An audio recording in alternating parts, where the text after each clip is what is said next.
الحمد للہ رب العالمین والصلاة والسلام علی محمد الامین اعوذ باللہ من الشیطان الرجیم بسم اللہ الرحمن الرحیم.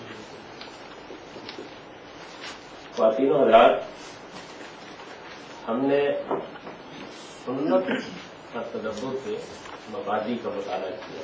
یعنی ہمارے پاس جو ذخیرہ رسالت میں آپ صلی اللہ علیہ وسلم کی نسبت سے یا انبیاء علیہ السلام کی نسبت سے دین کا موجود ہے، یا جس کے بارے میں یہ خیال ہوتا ہے کہ یہ دینی احکام ہے، وہ سارا کا سارا ذخیرہ ظاہر بات ہے کہ اپنی کیٹیگریز میں متعین نہیں ہے. اس میں سے کس طریقے سے یہ تعین کیا جائے کہ یہ چیز دین ہے، سنت ہے، اس کو اس حیثیت سے جاری کیا گیا ہے، اور کیا چیز ایسی ہے کہ جو اس میں نہیں ہے.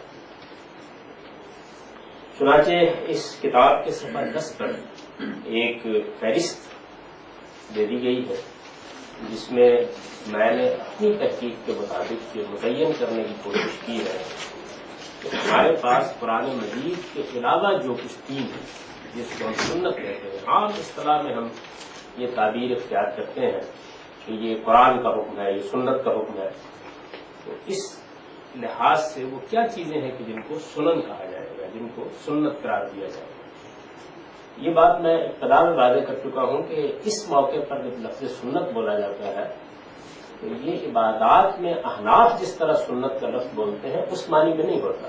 اس کا مطلب یہ ہوتا ہے کہ وہ دین کا کون سا حصہ ہے جو ہم کو انبیاء علیہ السلام کی سنت کی حیثیت سے ملا ہے، ان کے طریقے کی حیثیت سے ملا ہے. اس میں آپ نے یہ دیکھا ہے کہ جتنی چیزیں بھی بیان کی گئی ہیں، ان سب سے متعلق یہ بات اطمینان کے ساتھ کہی جا سکتی ہے کہ ان پر اس امت کا اجماع ہے.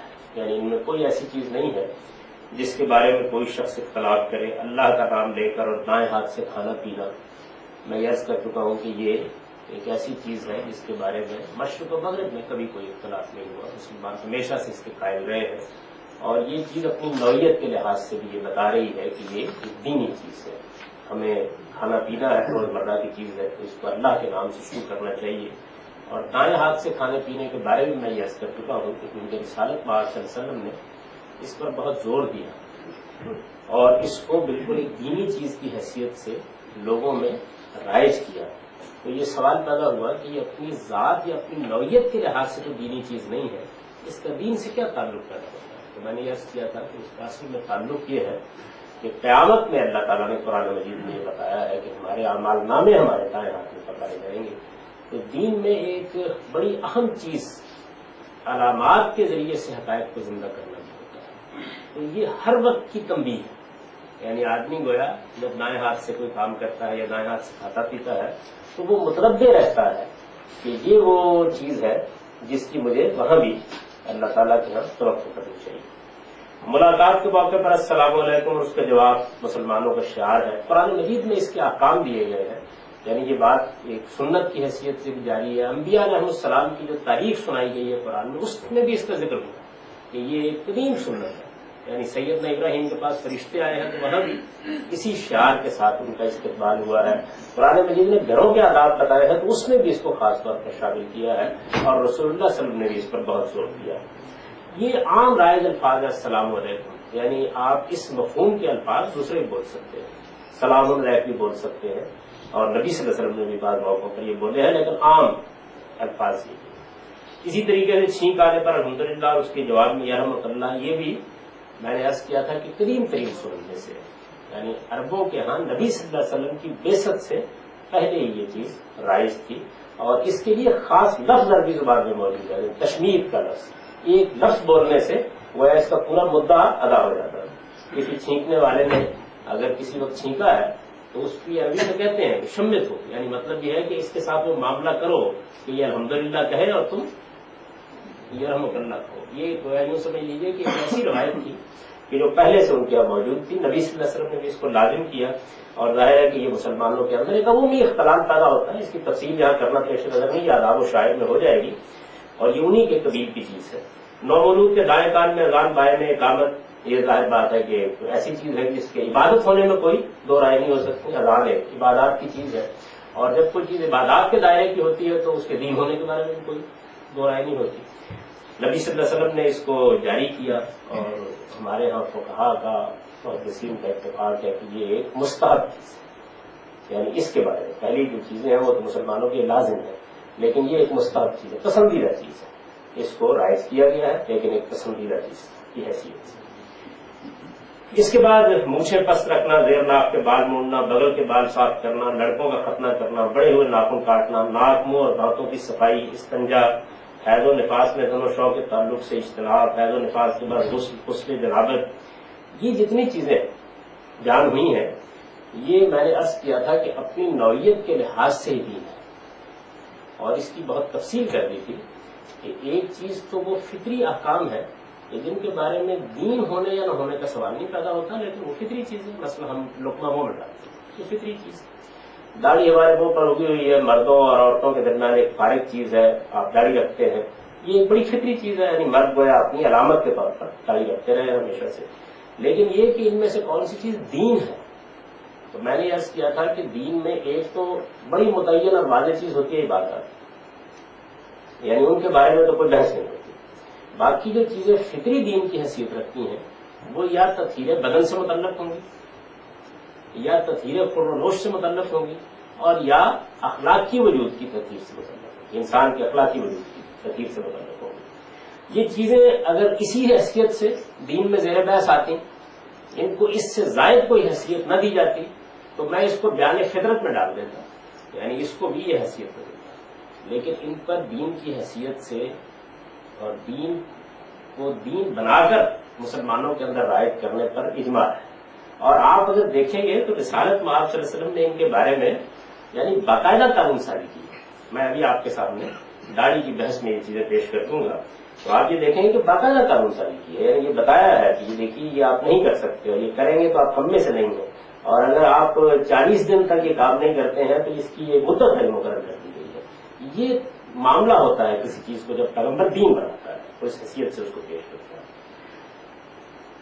تجہیز و تدفین ان کے بارے میں عرض کر چکا ہوں. عید الفطر اور عید الاضحیٰ ہم میں سے شخص کو معلوم ہے کہ یہ ایک دینی تہوار ہے، دینی تہوار کی حیثیت سے مسلمان ہر سال ان کو مناتے ہیں، اس کے بارے میں بھی کوئی اختلاف نہیں ہے.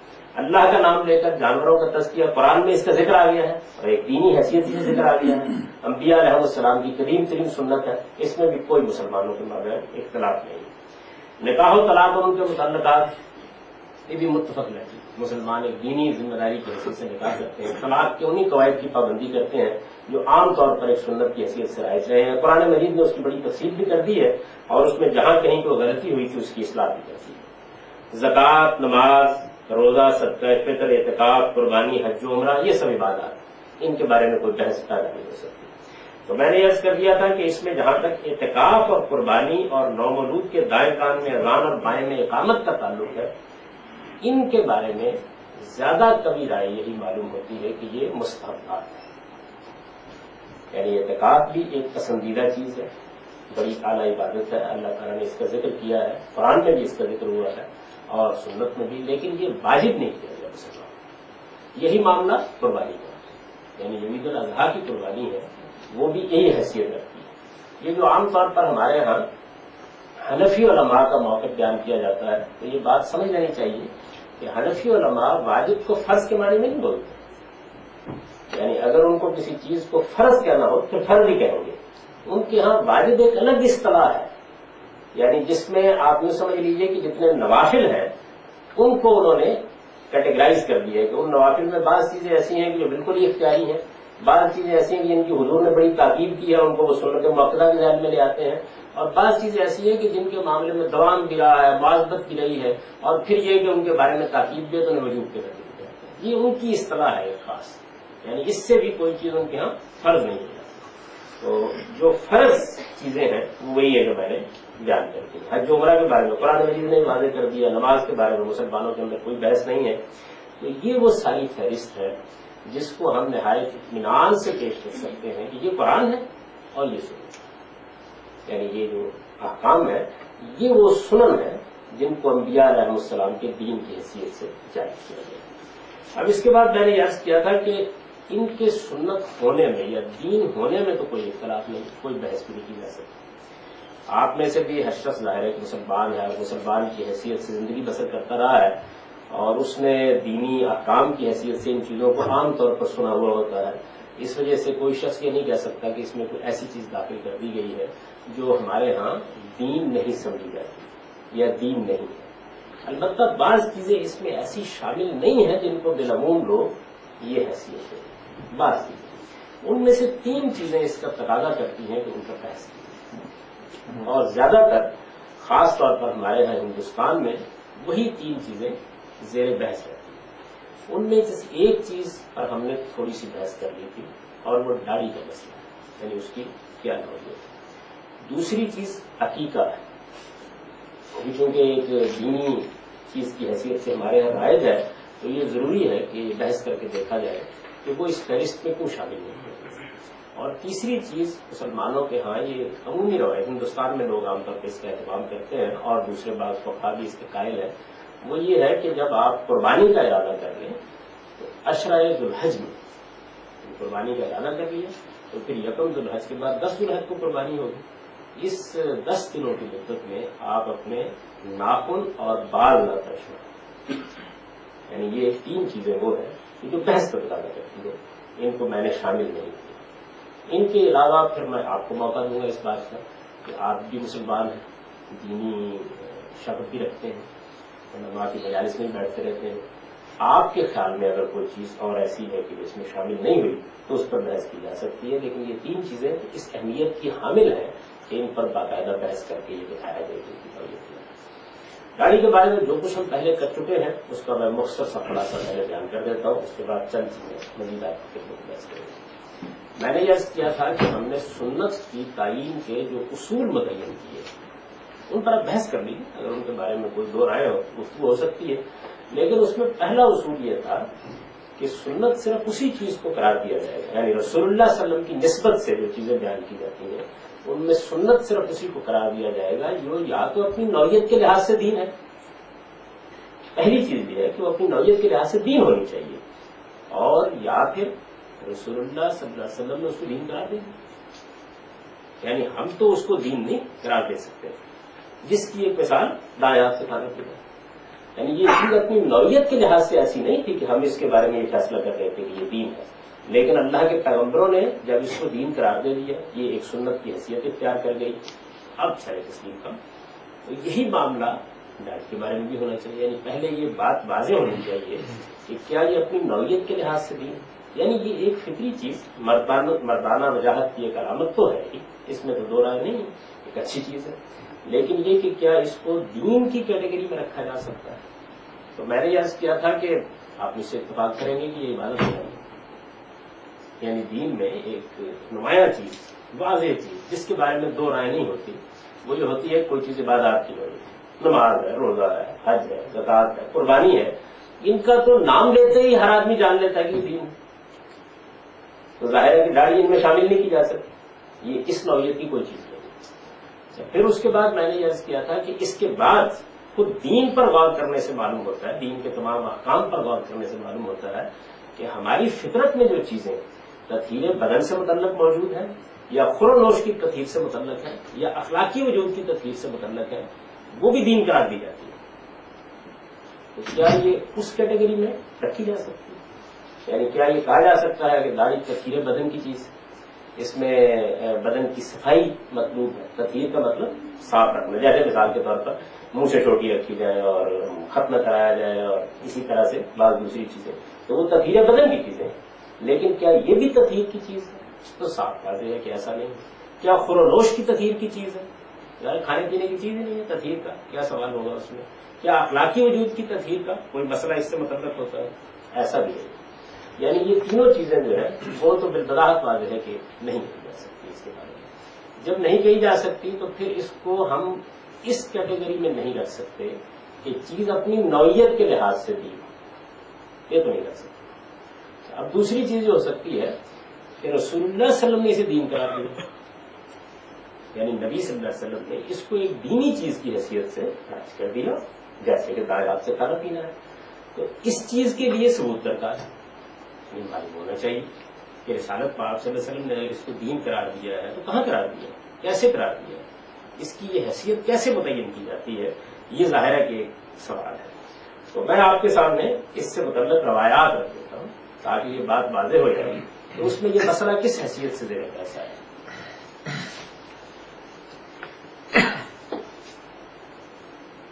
داڑھی کے بارے میں زیادہ نہیں ہے، یعنی اگر آپ استفسار کریں تو کل 4 روایتیں، سارے ذخیرے کو اگر آپ دیکھیں تو ایسا نہیں، بہت زیادہ روایتیں ہیں. روایات مختلف طریقوں سے پائی جاتی ہیں، لیکن یہ کہ بنیادی طور پر یہ 4 ہی روایتیں ہیں. ان میں سے بعض روایتیں بالکل مجمل ہیں اور بعض میں نسبتاً کچھ تفصیل دی گئی ہے.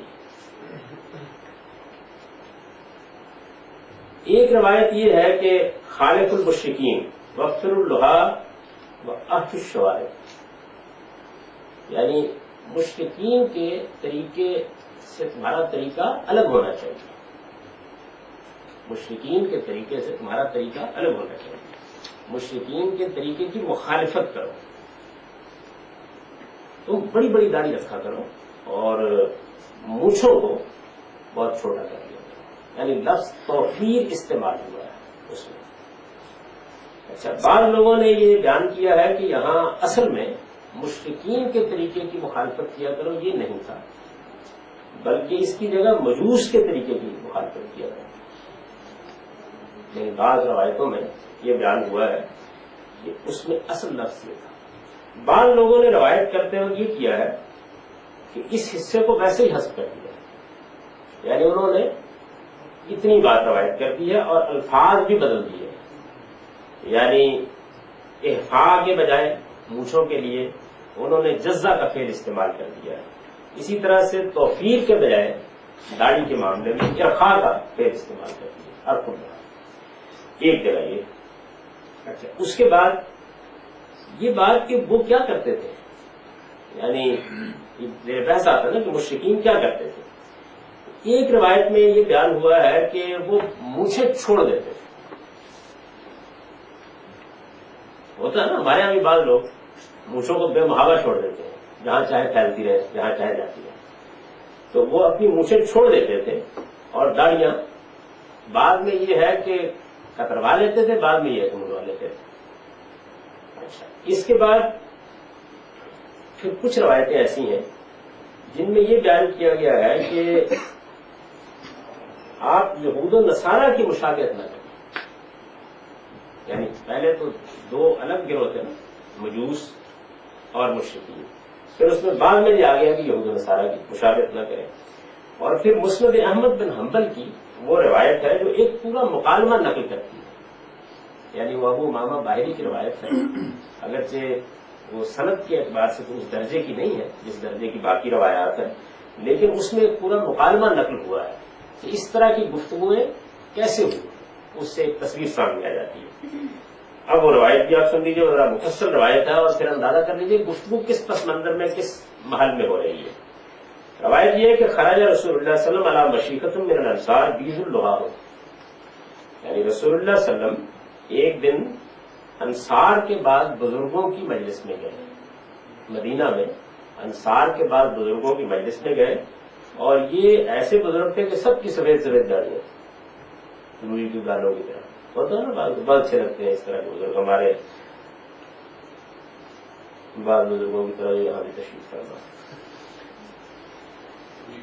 تو حضور صلی اللہ علیہ وسلم نے یہ کہا، فقال یا معاشر الانصار حمروا وصفروا وخالفوا اہل الکتاب، بھائی انصار کے لوگوں تم لوگ ذرا اپنی داڑھی کو خلافت لگا لیا کرو، یعنی کوئی سرخ کر لیا کرو، زرد کر لیا کرو، یہ مختلف قسم کے خلاف رائج تھے، یہ کر لیا کرو.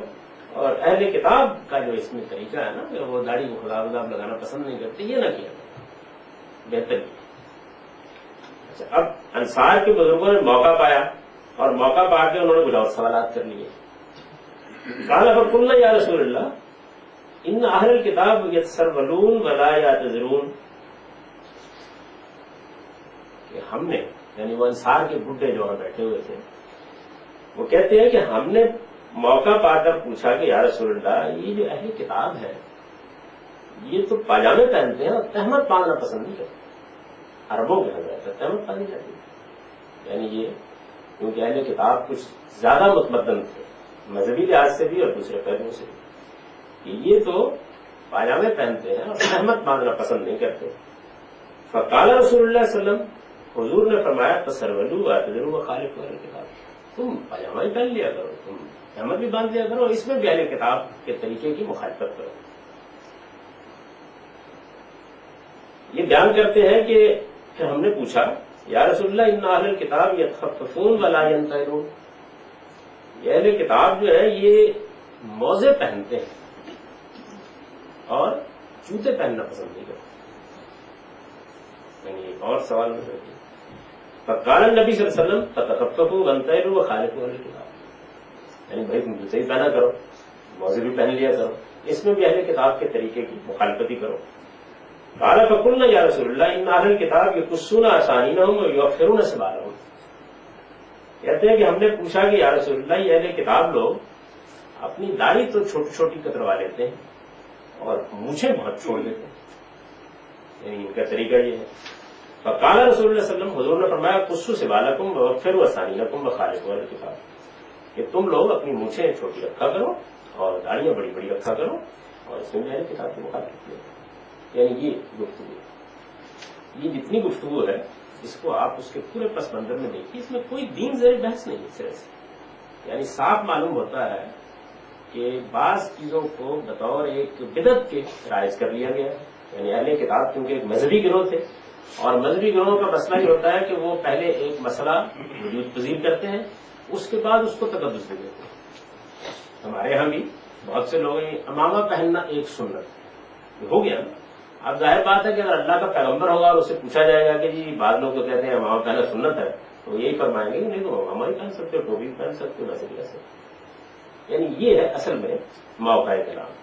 اگر اس میں خضاب لگانا کوئی سنت نہیں بنی, موزے پہننا کوئی سنت نہیں بنی, ساری باتیں بیان ہوگی.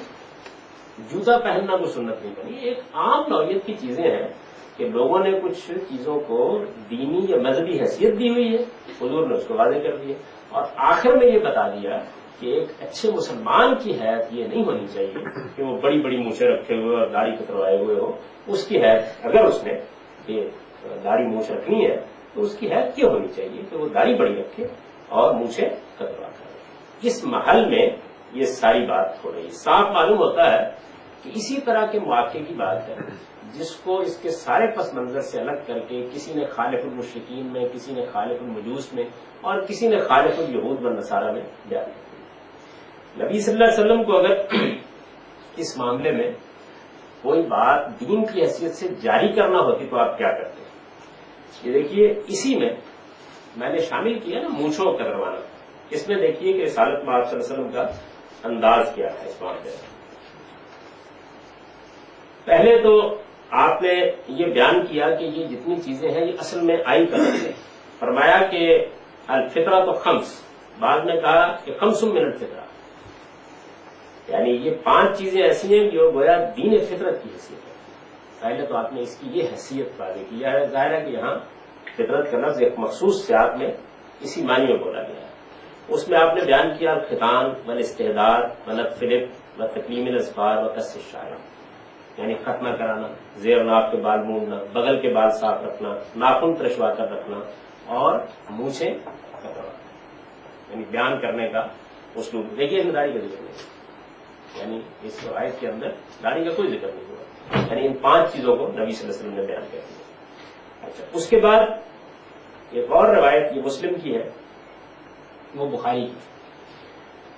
اس میں سیدنا انس بیان کرتے ہیں کہ وقت لنا فی قص الشارب و تکلیم الاظفار و نتف الابط و حلق العانہ لا نترک اکثر من 40 لیلہ, کہ نبی صلی اللہ علیہ وسلم نے ہمارے لیے باقاعدہ اس کا وقت مقرر کر دیا تھا کہ کوئی شخص اپنے مونچھوں کو ترشوانے میں, اپنے ناخن تراشنے میں, اپنی بغل کے بال صاف کرنے میں اور زیر ناف کے بال صاف کرنے میں 40 دن سے زیادہ کی تاخیر ہو. لیکن اب نوعیت بالکل تبدیل ہو گئی. یعنی وہاں تو یہ صورت بھی نہیں ہے کہ کوئی ایک روایت ہم کو ایسی مل جائے کہ جس میں حضور نے یہی کہا کہ کوئی شخص اپنی داڑھی نہ کٹوائے. یعنی یہ بھی نہیں, ورنہ کسی چیز کو دین بناتے وقت تو آپ منفی طور پر بیان کرتے ہیں اچھا پھر مزید دیکھیے،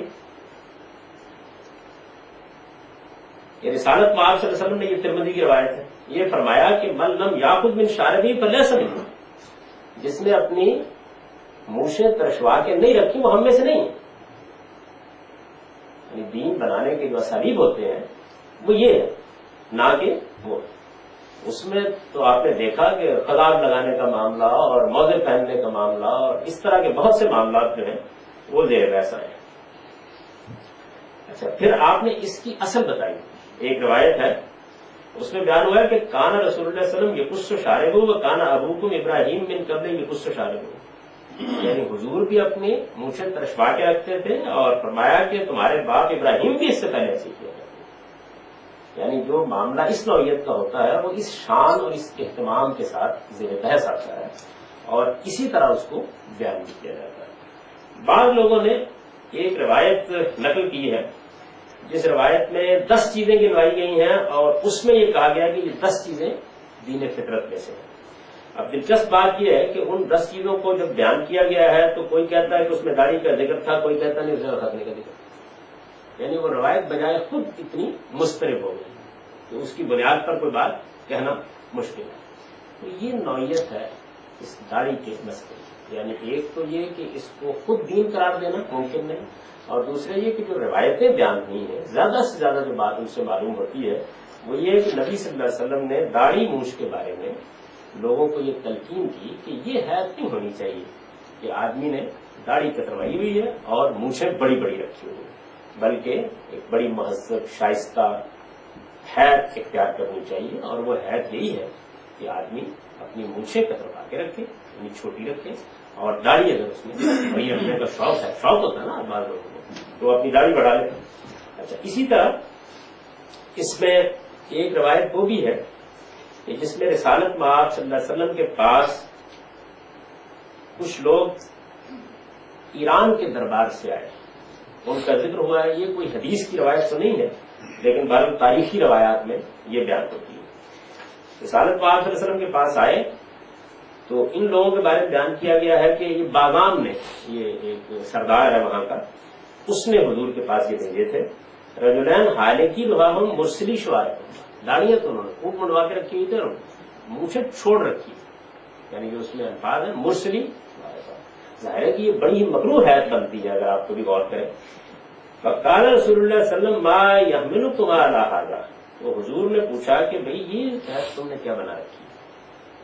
فقال له یامرون بہ الذی یزعمون انہ ربہ، تو انہوں نے کہا کہ یہ ہمارے آقا، جس کو وہ اپنا آقا سمجھتے تھے، اس نے یہی ہم پر پابندی لگا رکھی ہے، یہی حیت بنا کے دربار میں آیا کرو.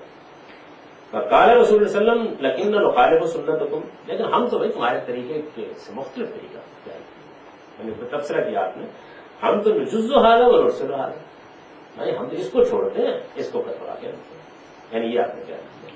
اب ظاہر ہے کہ یہ مکالمہ ہے، مکالمے کو بیان کیا گیا ہے. اسی مکالمے کو بعض دوسرے لوگوں نے ایک دوسرے طریقے سے بیان کر دیا. اصل الفاظ کیا تھے اندازہ کیا جا سکتا ہے اس سے کہ ان سے کوئی استدلال کرنا ممکن نہیں ہے. تو اس میں یہ ہے کہ رسول اللہ صلی اللہ علیہ وسلم نے فرمایا ان کی اس بات کے جواب میں کہ بھائی میرے پروردگار کا حکم تو یہ ہے کہ آدمی کو مونچھیں چھوٹی کر کے رکھنی چاہیے اور داڑھی بڑھا کر رکھنی چاہیے، یعنی ایک دوسری کے بات ہے یہ بات.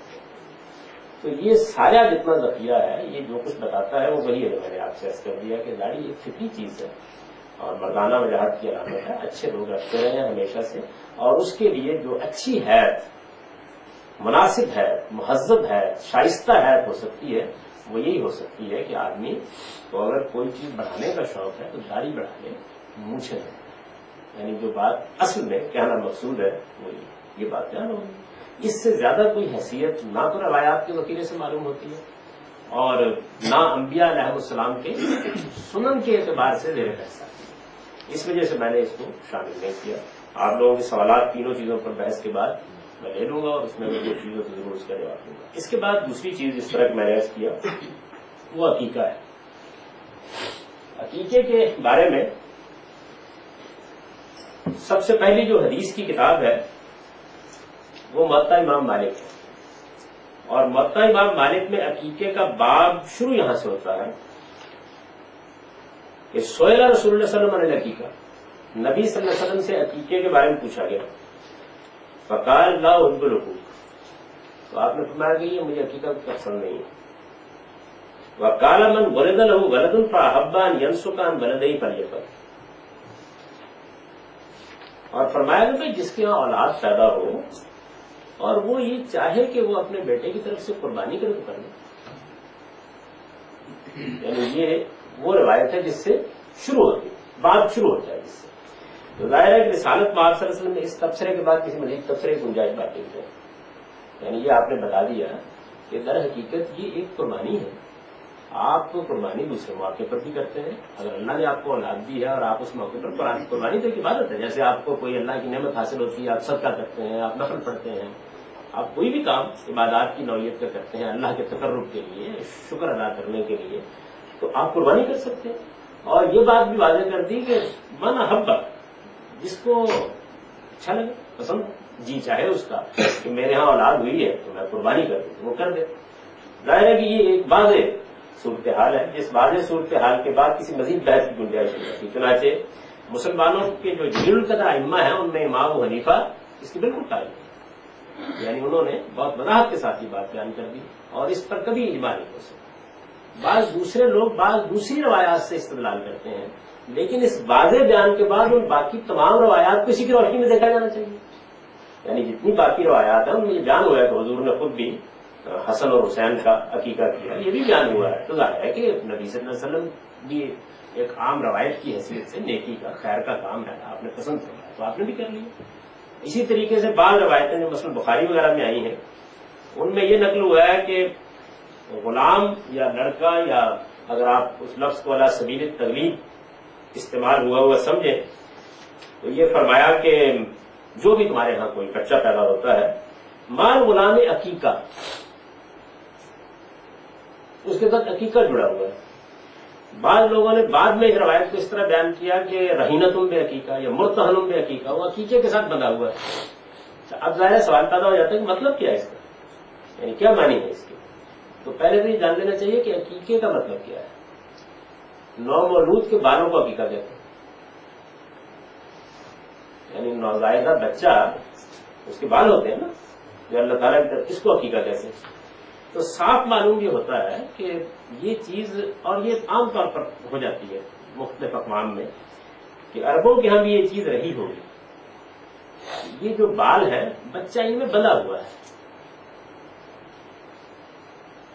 یہ جو بال نوزائیدہ کے ہوتے ہیں یا نومولود کے ہوتے ہیں تو یہ ہو جاتا ہے بالوں کا، بچہ ان میں بندھا ہوا ہے، ان کو اتارنا چاہیے اور اس موقع کے اوپر صدقے کی قربانی بھی کر دینی چاہیے.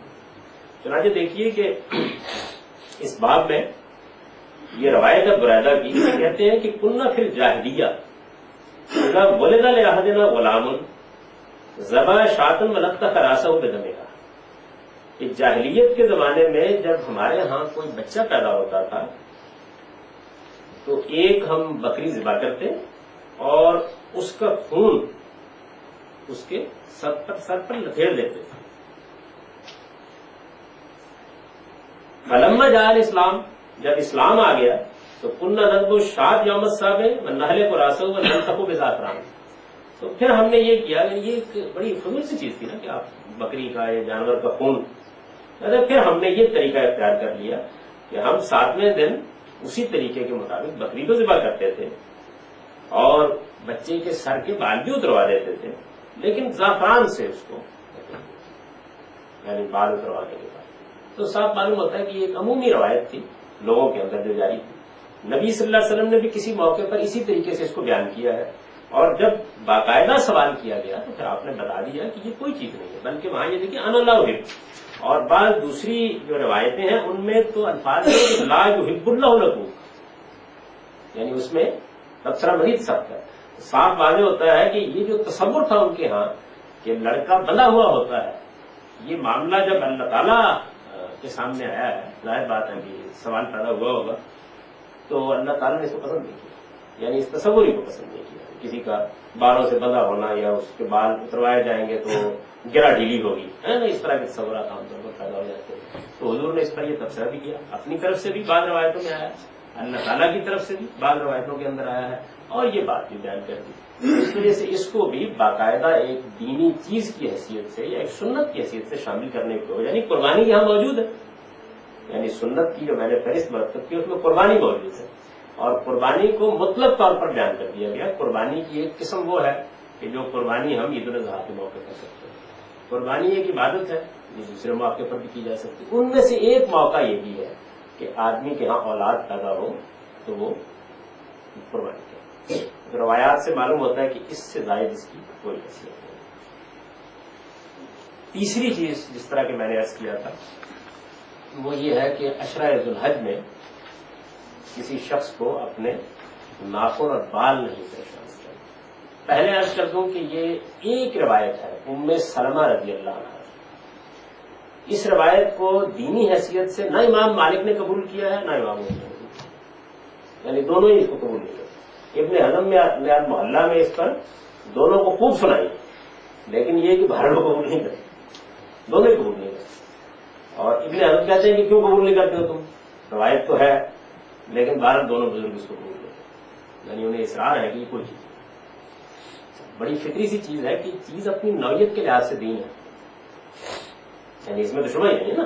جب آپ کہیں گے کہ عشرہ ذو الحج میں ناخن نہ تراشے جائیں تو یہ چیز تو اپنی نوعیت کے لحاظ سے ایک دینی شعار کی طرح کی چیز ہے۔ جیسے احرام میں ہم جانتے ہیں کہ ناخن نہیں ترشوائے جاتے یا بال نہیں ترشوائے جاتے، اس طرح کی کسی چیز کو اگر نبی صلی اللہ علیہ وسلم نے رائج کیا تھا تو یہ اپنی ایک زوجہ محترمہ ام سلمہ ہی کو تو بتانے کی چیز نہیں تھی،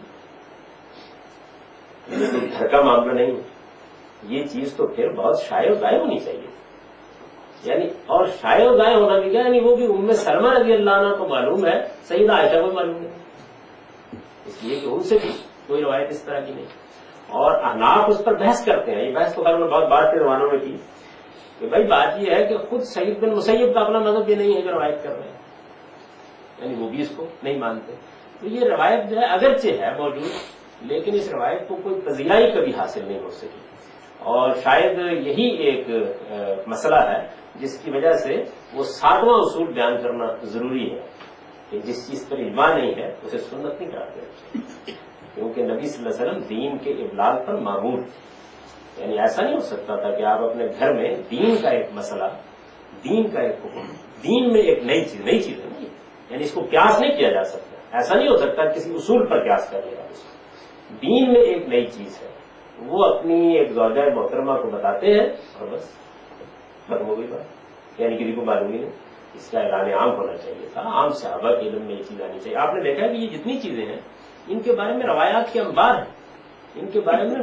بہت تصریحات موجود ہیں، اور جیسے میں نے ابھی آپ کو موشوں کے بارے میں بتایا کہ کس شدت کے ساتھ رسالت میں آپ صلی اللہ علیہ وسلم اس کو بیان کر رہے ہیں، تو ایسا نہیں ہوتا کہ کسی چیز کو حضور دین قرار دیں اور یہ مخفی رہے لوگوں میں، اس کی نوعیت یہ، ان وجوہ سے میں نے ان 3 چیزوں کو اس فہرست میں شامل نہیں کیا۔ ان میں سے جو 2 چیزیں ہیں ان کی تو میں مخالفت نہیں کر رہا، لیکن داڑھی کو میں ایک فطری چیز سمجھتا ہوں، اچھی چیز سمجھتا ہوں، مسلمانوں کی ایک عام روایت سمجھتا ہوں، لوگ رکھیں تو بڑی پسندیدہ بات ہے۔ اسی طریقے سے قربانی بچے کی پیدائش پر یہ بڑی عمدہ چیز ہے، لیکن یہ کوئی باقاعدہ دینی حکم نہیں، یعنی ایسا نہیں ہے کہ ایک باقاعدہ روایت قائم کی گئی ہے یا مقرر کی گئی ہے، تو دونوں چیزوں کی میں مخالفت نہیں کرتا، لیکن ان کی جگہ میرے نزدیک یہاں نہیں ہے۔ اور جہاں تک اس تیسری چیز کا تعلق ہے اس کو ماننا ممکن ہے، یعنی یہ بات بالکل واضح ہے کہ اس کو ماننے کے معنی، کسی درجے میں بھی ماننے کے معنی در حقیقت دین میں ایک ایسی چیز کا اضافہ کرنے کے ہیں جس کے اضافے کے لیے ہمارے پاس قطعی دلائل موجود ہے، اس وجہ سے اس کو تو میں مانتا ہوں۔ یہ میرا اس معاملے میں موقف ہے، ابھی کیونکہ وقت باقی ہے، اب آپ لوگ 2 کام کر سکتے ہیں، یعنی یہ 2 چیزیں میں نے عرض کی ہیں ان کے بارے میں سوالات کر لیجیے، اور اگر آپ کے خیال میں کوئی چیز رہ گئی تو اس کو زیر بحث لا سکتے ہیں۔ سارے ثواب کو کیا ہوا ہے، دینی طور پر لوگ دینی حیثیت دی ہے، تو کوئی چیز ہی نہیں ہے، یعنی اس کو تو کبھی جلیل القدر ائمہ نے اس طرح موضوع بحث نہیں بنایا جس طریقے سے کہ یہ لوگوں کے موضوع بحث ہے۔ اور دوسرے یہ ہے کہ اس کا تعلق تو اصل میں چند روایات کو نہ سمجھنے سے. آپ چاہیں تو اس موضوع پر حبیب الرحمان کاندھلی صاحب کی بہت اچھی کتاب ہے, اس کو پڑھ لیں, اس میں بڑی تفصیل سے لکھا ہے. یہ کوئی چیز نہیں. یہ اللہ کا نام لے کر اور دائیں ہاتھ سے کھانے کے علاوہ ایک بات کہی جاتی ہے کہ آپ کو بیٹھ کے پانی پینا چاہیے یا بیٹھ کے کھانا چاہیے. یہ آپ نے اس نے ایڈ نہیں کیا, حالانکہ بڑا مائنڈ کیا جاتا ہے کہ آپ کھڑے ہو کے پانی پیتے ہیں تو کہتے ہیں جی بیٹھ جائیں. نبی صلی اللہ علیہ وسلم سے کھڑے ہو کے پانی پینا بھی ثابت ہے, اور پیشاب کرنا یہ ایک عام آداب کی چیز ہے, اس کو کوئی دین نہیں بناتا. اس کا تعلق حالات ہے. یعنی مہذب طریقہ یہ ہے کہ آدمی بیٹھ کے کھائے پیے, لیکن بہت سی ضروریات ایسی ہوتی ہیں کہ جس میں کھانا پینا یا اس طرح کے معاملات کرنا جو ہے وہ بیٹھ کے ممکن نہیں ہوتا, یا لوگوں کے لیے ایک ادھر کی چیز بن جاتی ہے. لیکن وہ کھڑے ہو کے پیشاب تو مجبوری کی حالت میں کھانا تو چیزیں وغیرہ سے بچنے کی اور پھر آدمی مجبوری کی حالت میں کرے گا. ویسے تو کسی کا جی نہیں چاہتا الفاظ میں پایا جا کھڑا ہو جائے, تو ضرورت ہوگی. اسی طرح کھانے پینے کا معاملہ بھی کون مجبوری کی حالت میں کرتا ہے. یعنی عام طور پر آپ دیکھیں کہ ہمارے یہاں شادی بیاہ میں ہوتا ہے, اور اس کی وجہ کیا ہوتی ہے؟ وجہ یہ ہوتی ہے کہ لوگوں کے لیے بیٹھ کے کھانے کا بندوبست کرنا مشکلات ہوتا ہے. داڑھی اخلاق پر بھی اثر انداز ہے, یعنی کہ آدمی اگر گردن پھیر کر دیکھے تو اسے آواز سننی پڑتی ہے, او مولوی حیا کر. اگر ناک تو ان میں اونچ نیچ کر دے سوچ باتیں مطلب کہ اخلاقی اعتبار سے بھی. پھر یہ چیز ایسی ہے کہ دیکھتے ہی سمجھ آ جاتی ہے کہ اس کا رخ کدھر ہے, یہ اسلام کی طرف ہے یا سنتن کی طرف ہے, کدھر ہے. ورنہ تو پھر کیا کرے گا, خطیں دیکھے گا. مطلب کہ یہ تو ایسی ہے کہ نوعیت کے اعتبار سے جب آپ ایک چیز کو پہلے دین قرار دے لیں گے اور اس کو یہ اہمیت دیں گے کہ اسی کے حوالے سے مسلمان کا مسلمان ہونا پہچانا جائے, تو یہ صورت پیدا ہو جائے. یعنی یہ اصل فطرت پر موجود نہیں ہے. مسلمان نماز سے کیوں نہیں پہچانا جا رہا؟ یعنی حضور سے جب پوچھا جبریل نے کہ اسلام کیا ہے, تو آپ نے تو اس کو علامت کے طور پر بیان نہیں, تو آپ کو بیان کرنا چاہیے. حضور کو اس موقع پر اس سوال کا جواب یہ دینا چاہیے تھا کہ یہ مسلمان بہت ہے جنہوں نے داڑھی رکھی ہوئی, جب چاہے آپ دیکھ لیں. دوسرا یہ ہے کہ کہنا چاہیے تھا نا, اصل میں ایک چیز ہمارے ہاں غیر معمولی اہمیت اختیار کر گئی. اب غیر معمولی اہمیت اختیار کر جانے کے بعد اسی زاویے سے اس کو دیکھا جائے. یعنی اب تو صورتحال یہ ہے کہ ایک آدمی کے بارے میں اگر یہ بحث ہو جائے کہ اس سے امامت کرانی ہے مسجد میں, تو یہ زیر بحث نہیں ہے کہ اس کا اخلاق کیا ہے, اس کا کردار کیا ہے, اس کی سیرت کیا ہے, وہ کیسا انسان ہے, اس کے معاملات کیا ہیں. داڑھی اگر اس کی رکھی ہے, وہ اگر پورے ناپ کی ہے تو کھڑا کر دو. یہ جو آپ بات بتا رہے ہیں یہ تو اصل میں اور بھی زیادہ اہمیت ہے. اس کی وجہ یہ ہے کہ ایک ایسی چیز کو جو دین کے اندر کوئی خاص اہمیت نہیں رکھتی تھی, اصل دین بنا لیا گیا, دین کی علامت بنا لیا گیا, اور اسی کی بنیاد پر لوگوں کی دینداری اور بے دینی طے ہو رہی ہے. اسی کی بنیاد پر جب ہم یہ کہتے ہیں کہ ایک چیز کا اخلاقی ہونا چاہیے, تو اس کا مطلب یہ ہے کہ ہماری اصل فطرت کے اندر اگر وہ کام نہ کیا جائے تو آلائش آتی. جیسے مثال کے طور پر اگر آدمی سچ نہ بولے تو اس کی فطرت میں اس کا اخلاقی وجود آلودہ ہوتا ہے. ہم مانتے ہیں اس بات. ایک آدمی خیانت کرے, رشوت لے, لیکن مسلمان کی یہ پہچان کیوں نہیں بن گئی کہ وہ ایک اعلیٰ اخلاقی مرتبے کا انسان ہوتا ہے. لوگ اس کے کردار سے اس کو پہچانیں, اس کی سیرت سے اس کو پہچانیں, اور ان علامتوں سے پہچانیں جو علامتیں اللہ کے رسول نے جبریل کے کہنے پر بیان کرتے ہیں. یہ تو آپ کسی چیز کو علامت بنا لیں. یعنی ہندو اگر گلے میں مالا پہننے کو علامت بنا لیں گے تو پھر اسی کی بنیاد پر برہمن کو بلایا جائے گا. تو ماں باپ کی اخلاقیات ہے, نہ کہ حقیقت کی اخلاقیات. اس کو حقیقت کے طور پر اگر آپ اس طرح دیکھیں کہ ہر طبقے میں یا ہر مذہب میں جب سے انبیاء آ رہے ہیں یا جہاں جہاں بھی دین والے لوگ ہیں یا دوسرے لوگ ہیں, صالحین ہیں, ہندوؤں میں ہوں, یہودیوں میں ہوں, مسلمانوں میں ہوں, ان سب میں اجمال کے طور پہ داڑھی جو ہے ان لوگوں نے رکھی ہے. اس سے مجھے انکاری نہیں ہے, لیکن ہندوؤں نے کبھی رکھی نہیں, مطلب کہ جنہوں نے رکھی نہیں کبھی. ثقافتی طور پہ یا سماجی طور پہ اس کو اخلاقی حیثیت حاصل رہی. اخلاقی نہیں, ثقافتی اور سماجی. اخلاقی سے کیا مراد ہے؟ مطلب اب جیسے انہوں نے کہا کہ داڑھی والا آدمی کو اس طرح کی حرکت کرتا ہے تو اس کو لوگ داڑھی کی طرف سے اس کو اس لیے کہ وہ دین کی علامت ہے، اس کا اخلاق سے کیا تعلق ہے؟ یعنی ایک آدمی کی دین کی علامت بنا دی گئی سوسائٹی میں، تو اب ظاہر ہے کہ لوگ اس کی بنیاد پر طنز و تعریف کرتے ہیں اس کو۔ یعنی کیا داڑھی کے رکھنے سے اخلاق میں بہتری آتی ہے؟ مطلب یہ اس کے متعلق ہوگی، تو لوگ کر رہے ہیں نا، اس لیے کہ جب آپ اس کو یہ حیثیت دیں گے تو لوگ کریں گے۔ وہ تو آپ کسی چیز کو دین کی علامت بنا لیجیے، سر پر پٹکا ڈالنے کو بنا لیجیے، اس کو بھی لوگ یہ حیثیت دیں۔ کیا یہ تاریخی حقیقت ہے کہ تمام انبیاء کی داڑھی؟ یہ لوگ تحقیق کر کے بتائیں، یعنی میرے علم میں نہیں ہے، نہ نہ یہ ہے کہ تھی، نہ یہ ہے کہ نہیں تھی، کچھ کا ذکر آتا ہے اور ان کے بارے میں معلوم ہوتا ہے، اور میرا خیال ہونی چاہیے، فطری چیزیں انبیاء علیہ السلام فطرتی پر ہوتے ہیں، لیکن یہ کہ تاریخی طور پر یہ بات بیان ہو گئی ہے، جو کچھ ہے تاریخ میں نے آپ کو بیان کر دیا۔ یہود کے حال بتا ہے، یہ داڑھی رکھی جاتی ہے اور اس کو اہمیت بھی دیتے ہیں اور ہم بھی اہمیت دیتے ہیں۔ اصل بات یہ کہ آپ اس کو پلیس کہاں کر رہے ہیں، فرض بنا رہے ہیں، واجب بنا رہے ہیں، دین بنا رہے ہیں، ایک فطری چیز ہے، اچھی چیز۔ جیسے رسالت پاک صلی اللہ علیہ وسلم کے سامنے حضرت عبد الرحمان کا غالباً ذکر ہے، اگر میں غلطی نہیں کر رہا، تو وہ آئے، انہوں نے کوئی شادی وادی کی، آپ نے اس پر کوئی تبصرہ کیا تو آپ نے کہا کہ بھائی کبھی ہے کہ شادی کی ہے تو البم بناؤ بشا، ولیمہ تو کرو نا، قائد بکری کا کرنا، تو یہ کیا چیز ہے، اس سے ولیمہ دین بن جاتا ہے۔ یعنی رسالت پاک صلی اللہ علیہ وسلم ہر موقع کے اوپر، یہ بھی میں نے آپ کو ایک پوری روایت سنائی، ہر موقع کے اوپر صرف دین نہیں بیان کر رہے ہوتے، معاشرتی روایات ہیں، لوگوں کو اچھی باتوں کی طرف توجہ دلانا ہے۔ اسی طریقے سے بعض موقعوں کے اوپر عرب کی روایات زیر بحث آ جاتی ہیں۔ ابھی آپ نے جا کے ان لوگوں کو جب یہ کہا کہ یہ تم لوگوں نے کیا سویر سے داڑیاں نکال رکھی ہیں، تو خلاف رب لگا لیا کر، یہ کہا نا، تو کیا ہو گیا؟ لوگوں کی بڑی غلطی یہ ہے کہ وہ کسی چیز کو دین بنانے کا کام کرنے کے لیے جتنا مواد چاہیے ہوتا ہے، میں نے ابھی آپ کو بتایا نا کہ مونچھوں کے معاملے میں کیا ہوا ہے۔ اگر رسالت میں آپ صلی اللہ علیہ وسلم، اچھا یہ بھی معلوم ہو گیا کہ داڑھی مونڈنے والے بھی لوگ آپ کے سامنے آئے ہیں اور آپ کے سامنے داڑھی کٹوانے والے بھی آئے ہیں، یہ آگے نا معلوم ہو گیا۔ یعنی آپ یہ تو نہیں کہہ سکتے کہ مسئلہ نہیں پیدا ہوا، تو اس موقع کے اوپر تو آپ کو یہ کہنا چاہیے تھا کہ جو آدمی داڑھی کٹوائے گا ہم میں سے نہیں، مونچھوں کے بارے میں تو کہہ دیا نا آپ کو، یا کم سے کم ایک منفی جملہ ہی بول دینا چاہیے کہ داڑھی کٹوانا ممنوع ہے۔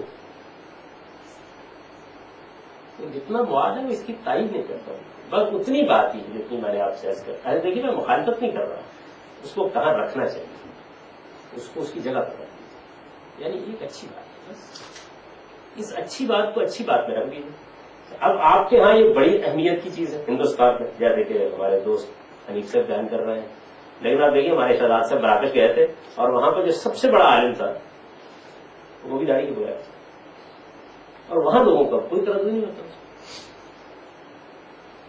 مصر میں اسی طریقے سے، یعنی مسجدوں کے اکثر ائمہ خطبہ، مصر کے علماء کا تو کم و بیش اس معاملے میں یہ رجحان بن گیا، انہوں نے اس کو بیان بھی کر دیا اپنی کتابوں میں، یہ عرب کی روایت، میں یہ نہیں کہتا، میں یہ کہتا ہوں نہیں، یہ ایک فطری چیز ہے اور مردانہ وجاہت کی بھی علامت ہے، عورت اور مرد کے درمیان ایک فرق کی پیدا کرتی ہے، اچھی چیز ہے، ایسے لوگ رکھتے رہے ہیں، اور میرے لیے تو اتنا ہی بہت کافی ہے کہ بھائی نبی صلی اللہ علیہ وسلم داڑھی رکھی ہوئی، بہت کافی۔ لیکن یہ کہ آپ نے اس کو دین بنا دیا، یا دین کی حیثیت دے دی تھی، یا اس کا معاملہ کوئی فسق اور فجور کا ہو گیا ہے، یا یہ کوئی واجبات میں سے ہو گئی ہے، اگر کوئی شخص یہ بیان کرنا چاہتا ہے تو اس کو دلائل دینے چاہیے۔ مونچھوں کے معاملے میں نے ابھی بتا دیا نا، ایک ہی جگہ دونوں بیان ہوئے، لیکن ان کے بارے میں نبی صلی اللہ علیہ وسلم کا لفظ کیا ہے؟ کسی چیز کو دین بنانے کا عمل کوئی بچوں کا کھیل نہیں کہ آپ یہ روایت پڑھیں کہ اس میں یہ بیان کیا گیا ہو کہ نبی صلی اللہ علیہ وسلم فرمایا کہ رات کو بتی بجا کے سو، اور یہ دیکھیں نہیں کہ معاملے کی نوعیت کیا ہے، اور یہ کہیں یہ دین بن گیا۔ کوئی آدمی یہ بیان کرے کہ حضور صلی اللہ علیہ وسلم نے کدو کو بہت پسند کیا، آپ نے یہ دین بن گیا۔ یہ جو الفاظ میرے پروردگار نے مجھے یہ بیان فطرت ہے، ایسے ہی بیان فطرت ہے، جیسے میں نے آپ سے عرض کیا کہ بھائی اللہ تعالیٰ نے ہم کو لقمہ منہ میں ڈالنے کے لیے کہا ہے، اسی کو بیان۔ یہ داڑھی کا یہ اسٹیٹس جو ہے کہ خاتون اور مرد ڈسٹنکشن قائم رکھتی ہے، یہ خود ایک اخلاقی پرنسپل کا اطلاق ہے، یعنی کیا ایسا نہیں ہے کہ اخلاقی پرنسپل کا اطلاق کوئی شخص کہہ سکتا ہے، وہ یہ کہہ سکتا ہے کہ بھائی یہ، کیونکہ یہ ایک اخلاقی لحاظ سے اعلیٰ بات ہے کہ مردوں اور عورتوں کے درمیان میں مشابہت نہیں پیدا ہونے دینی چاہیے، تو اس کا یہ اطلاق ہونا بالکل الگ چیز ہے، اور خود ایک اخلاقی اصول ہونا یہ بالکل ایک الگ چیز ہے۔ خود اخلاقی اصول ہونے کے لیے تو ایسی بات ہونی چاہیے کہ آپ یہ کہیں کہ جیسے ہی آدمی داڑھی رکھتا ہے تو نیک ہو جاتا ہے۔ دراصل فرق یہ مونچھوں سے بھی پیدا کرتا ہے، جی فارغ تو موچی نہیں ہے. ہاں وہی بات ہے نا. اب اس پہ بحث ہو سکتی ہے. میرا مطلب یہ ہے کہ بس وہاں رکھ دیجیے نا اس کو, اس کی جگہ پر رکھ کر بحث کیجیے. کوئی آدمی مچھوں کو فارغ بنا لے, کوئی آدمی دونوں کو بنا لے, لیکن میں اس پر ضرور اصرار کروں گا جو حضور نے بات کہی ہے کہ آپ کو بڑھانے کا شوق ہے تو داڑھی بڑھائیے, مجھے یہ بات, یہ بات دین کا مسئلہ ہے. دین کا مسئلہ کس معنی میں ہے؟ اس معنی میں ہے کہ اس سے جو آدمی کی حیثیت وجود میں آتی ہے وہ متکبرانہ ہے, وہ باشوں کی ہے. یہ ٹھیک. شادی کے مسئلے, شادی میں یا فنکشن میں تو آج کل لوگ کھڑے ہوتے ہیں, کھانا فیشن سمجھتے ہیں, بیٹھنے کی جگہ ہوتی ہے. تو پانی کے کھڑے ہونے پینے کا یہ ہے کہ کہتے ہیں حدیث پاک ہے کہ اگر آپ غلطی سے پانی پی لیں کھڑے ہو کے جان بوجھ کے تو انگلی مار کے کیا کریں. نہیں, وہ ساری روایات کو جمع کرنے سے معلوم ہوتا ہے کہ ایسی بات ہے. یعنی روایات کے بارے میں یہ دیکھنا چاہیے کہ تمام روایات کے اندر کیا ہے. ایسا نہیں معلوم. جان بوجھ کے تو کھڑے ہو کے کھاتے ہیں شادی میں, ویسے فنکشن فیشن بنانے عام طور پر ضرورت ہوتی ہے لوگوں کی. یعنی اگر جان بوجھ کے سے کیا مراد ہے؟ گھر میں فنکشن ہوتا تھا تو فیشن بن گیا, کھڑے ہو کے کھائیں گے. عام حالات میں یہی سمجھ چاہیے کہ آپ بیٹھ کے مہذب طریقے سے کھائیں. لیکن یہ کہ بیٹھ کر کھانا دین ہے, اس کے لیے پھر وہ ساری بحث کریں. یعنی پھر رسالت معاشرت کو ایسے ہی سے بیان کرنا چاہیے, لوگوں کو روکنا چاہیے, اس پر کوئی وعید سنانی چاہیے, اس کی نہیں کرنی چاہیے. پھر یہ سب مسئلے پیدا ہو جاتے ہیں. اگر آپ کہیں اچھی بات ہے, مجھے جس طرح داڑھی پر کوئی اعتراض نہیں ہے, اسی طرح بیٹھ کر کھانے کو میں پسند کرتا ہوں. آپ چیز کو اس کی جگہ پر رکھیں. یعنی اگر صورتحال یہ بن جائے تو میں بڑی شدید بحث کروں گا کہ جبریل کو تو حضور یہ کہیں کہ اسلام یہ ہے, اور میری اپنے ملک کے اندر اسلام بن جائے صرف دو چیزیں, داڑھی اور ٹخن ہونی چاہیے. تو پھر میں بہت بحث کروں گا. اس کی وجہ یہ ہے کہ اللہ کے رسول سے پوچھنے کا موقع تھا نا, آپ کو بیان کرنا چاہیے تھا کہ یہ دیکھو مسلمان کی یہ علامتیں ہوتی ہیں. یہ تو آپ نے تو نہیں بیان. آپ نے فرمایا وہ اللہ کے دین کی شہادت دیتا ہے, توحید کا اقرار کرتا ہے, وہ نماز کا اہتمام کرتا ہے, روزہ رکھتا ہے, وہ حج کرتا ہے, وہ زکات دیتا ہے. یہ دین ہے. یعنی یہ چیزیں دین جن کا جواب نبی صلی اللہ علیہ وسلم نے دیا. ایک سائڈ تو ہم یہ کہتے ہیں کہ سنت کے لیے علماء امت ہو, روایت ہو یا نہ ہو. یعنی علماء امت دین کی حیثیت سے ہونا چاہیے. یہ چیز دین ہے. علماء امت نہیں بلکہ صحابہ کا علماء. سب سے پہلے آپ نے اس کی تعریف نہیں پڑھی, سب سے پہلے اس کے صحابہ کا علماء ہونا چاہیے. امت تو بعد میں آئے گی. امت تو میلاد النبی کا علماء کر لیں گے, پھر کیا کر لیں گے اس کا. صحابہ کرام کے بجائے آپ سے اپنے مسئلے دے رہے. اگر آپ 8:15 بجے مغرب, 8:15 بجے مغرب اور 8:30 بجے نہیں, واپس تو 8:30 آئیں گے. 8:35